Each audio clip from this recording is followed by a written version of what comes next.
وجد حضرة النبي محمد صلى الله عليه وسلم شيخنا الاسكندري الفاتحة.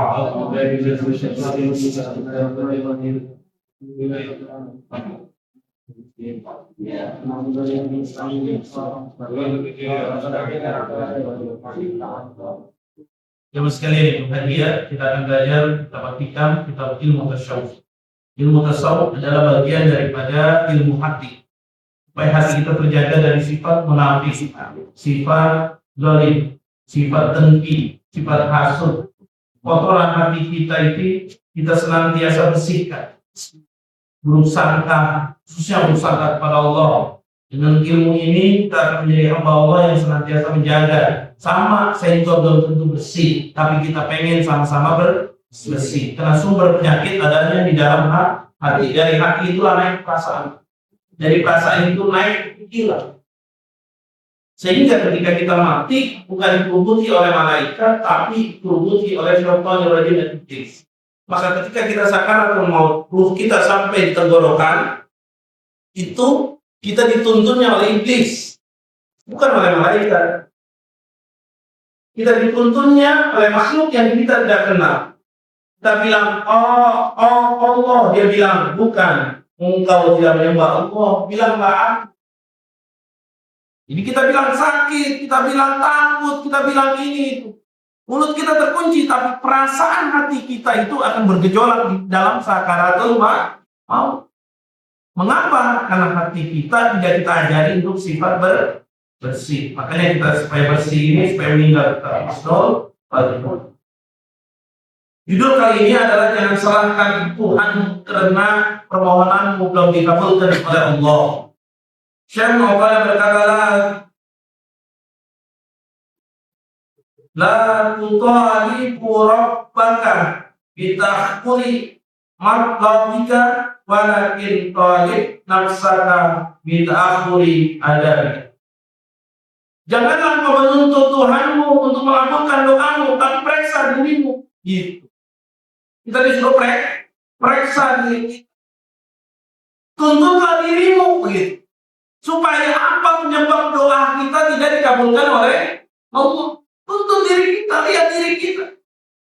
La tutalib rabbaka bita'akhuri matlabika walakin talib nafsaka bita'akhuri adabi. Jangan kita melulu nuntut Allah, ya Allah kabulkan, kabulin ini ya Allah. Makanya kalau kita minta kepada Allah, yang akhirnya jangan baca, jangan diucapin, ya Allah kabulkanlah doa kami. Udah cukup. Di hati kita stop. Udah lama belum dikabulin. Jangan begitu. Hati kita stop untuk bilang gitu. Kenapa? Karena di akhir-akhir kata kalimat tadi kalimat yang jelek, yang nggak punya adab kepada Allah. Orang yang meminta kepada Allah harus mempunyai adab, mempunyai syarat agar doanya dikabulkan oleh Allah. Karena ketika kita berdoa, kebutuhan kita pengen dipenuhi oleh Allah, padahal Allah sudah memenuhi kebutuhan kita. Kita pengen ya Allah kabulkan doa kita. Kita pengen kebutuhan kita semuanya dipenuhi oleh Allah, padahal tanpa disuruh Allah sudah memenuhi kebutuhan kita. Kita nggak jatuh di kamar mandi, kita nggak jatuh waktu dari motor, kita nggak kecelakaan, kita aman, jalan kita tegak, sakit tapi sehat. Ada orang sakit tapi sehat, sakit tapi sehat. Ini Anda semua, Anda ini sakit semuanya tapi sehat. Apa yang jadi sehat? Hati. Yang bikin sakit ngantuk, yang bikin sakit malas, yang bikin sakit enggak mau untuk menyembah, berzikir, menyembah Allah atau berzikir atau datang ke tempat yang baik. Itu penyakit. Kalau penyakit darah tinggi, darah rendah, stroke sampai jantung, itu udah biasa. Penyakit yang nggak biasa adalah penyakit yang jauh dari Allah. Orang yang jauh dari Allah itu penyakitnya udah luar biasa. Itu penyakit yang tidak bisa diobati kecuali dengan berzikrullah. Anda kalau nggak berzikir di tengah malam kayak begini, hatinya susah untuk bersih. keras. Udah umur masih keras. Kemauannya masih keras. Padahal udah umur. Kita kan udah umur semua. Dari ujung sana, muka doang kita ini kayak gini. Hati kita udah tua. Coba kita akan jalan di sirat 4000 tahun. Kita ngerasain kiamat sampai ribuan tahun. Kita berdiri di pada mahsyar itu, kira-kira itu 1500 tahun. Berdiri di pada mahsyar 1500 tahun. Nunggu apa? Siapa itu? Buat ngapain? Capek. Saya udah lama nih. Masih jauh, kita baru 100 tahun. Belum 1500 tahun.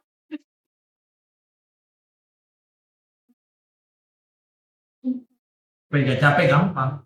Zikirnya dinaikin dari tadi yang 777 tadi jadi 1577. Dinaikin. Yang penting ada 7-nya. Kalau nggak mau dinaikin, dikala zikir, dihusumin. Jangan ngejar tasbih, yang ngejar Allah. Tasbih, dah. Makanya saya kasih tahu teman-teman semuanya, jangan sampai kelewat. Tapi bukan berarti harus dikejar hitungan. Tak perlu Pak. Musuh Pak yakin. Tadi apa Pak zikir? Nah. Ya Allah, Ya Karim, Ya Wadud, Ya Rahman, Ya Rahim, Ya Allah, Ya Karim. Ini mulut, kalau masih mengucapinnya di sini, loh, harus kencang. Apalagi pemula buat Anda. Kenapa harus kencang? Karena di dalam ilmu kedokteran, ketika orang ngomong kencang kayak saya gini, air liurnya itu menyebar ke seluruh tubuh. Air liur itu adalah obat, semua obat. Racun yang ada tubuh kita dihancurkan oleh air liur kita. Air liur kita ini bertugas untuk meredam syaitanir rajim. Makanya kalau kita mimpi buruk, buatnya mimpi buruk. Ya Allah, astagfirullahaladzim. Istighfar nggak disuruh dulu. Yang disuruh dulu, ya Allah. Ada suaminya, biarin. Boleh. Emang itu kena air liur kita itu. Hujan gimana? Hujan Api lokal. neraka yang ada jauh di sana. Biarin ada suami, malah kita banyak itu.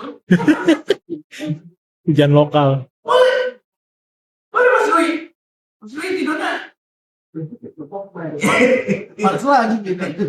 Mas Rui, boleh Mas Rui. Kalau mimpi buruk, mengapa? Karena mimpi buruk bisa dihancurkan, bisa diredam dengan air liur kita. Maka orang yang sering menangis adalah orang yang sering berzikirnya, dia agak kenceng, bukan kenceng tapi agak kenceng, dikeluarin suaranya. Kalau cuma di dalam hati semua orang bisa, tapi kenceng belum tentu semuanya bisa, karena ada waktu jeda bibir kita ini untuk istirahat. Tapi orang yang berzikirnya istiqomah, misal 1333, dia baca misal Ya Allah ya Dzal Jalali wal Ikram, Ya Allah ya Dzal Jalali wal Ikram. Itu ibarat orang naik ini aja, dia bergeraknya begini. Terus saja, terus jalan terus sampai ketemu 900 dia terus Ya Allah ya Dzal Jalali. Gitu aja Bu, terus saja. Tapi begitu dia ngantuk, turun lagi. Dan mulut itu pasti dia mengasih sinyal. Bagi orang-orang yang sering berzikir, mulut itu mengasih sinyal kepada air liur itu untuk tidak menyebar. Sehingga ketika kita kurang musuh, ngantuk, malas, air liur nggak akan berfungsi. Air liur kita nggak akan berfungsi. Dan akhirnya ketika kita zikir lemes, capek, lelah, letih. Maka ketika Anda berzikir, khusyuk, yakin supaya dia jadi obat. Dari obat itulah keluar air mata. Nah, air mata itulah yang di dalam hadis Nabi besar Muhammad SAW, siapa orang yang menangis ketika dia menyebut nama Allah, rasa takutnya kepada Allah, maka satu tetes itulah meredam api neraka. Kita nggak perlu banyak amal sebetulnya. Asal kita tahu teknik dan hadisnya dan tahu caranya. Makanya berbeda antara wali Allah dengan bukan wali Allah. Kenapa? Karena wali Allah tahu bahwa kalau dia menangis meredam api neraka. Kalau dia nggak menangis, berarti dia merasa dirinya biasa. Kalau dia berzikir, dia mengucapkan zikir-zikir, dia agak dikerasin, paling nggak kuping kita dengar. Tadi tugasnya apa? Ya, apa? Siapa yang hafal nih? Bu Titi apa tadi? Udah. Itu doang.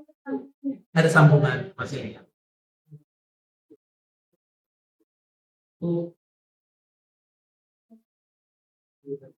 Ibu apa? Kalau bisa, sok mulai besok ada buku jadwal zikir. Jadi pas malam, besok pagi atau nyampe di rumah udah ada buku gede kayak gini. Saya aja yang ini masih ada buku-buku kayak begini supaya ditulis. Oh, saya dapat zikir hari ini tanggal ini, bacanya ini. Tutup selesai 7 hari. Besok lagi dari apa lagi? Baca, tulis lagi. Terus dapat sebulan, alhamdulillah sebulan dibuka-buka zikirnya. Besok tanyain, Ustaz itu kenapa itu ngasih zikir ini waktu saya di tanggal ini, Ustaz? Apa ini? Maknanya apa? Begitu harusnya. Jangan cuma di HP, di buku tulis, atau di HP bisa dijadwalin. Bikin jadwal buku, jadwal zikir. Iya. Hah? Punya catatan, itu kan catatan di akhirat. Iya. Jadi mudah-mudahan dicatat besok-besok. Buku juga nggak dicatat kali, di zikirnya dikasih ribuan kali apa. Itu kenangan akhirat. Ketika Anda menyampaikannya kepada Allah, jadi catatan buat kita. Paling enggak anak-anak kita tahu besok.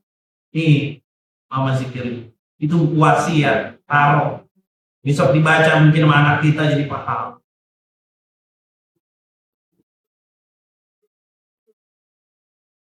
Ya.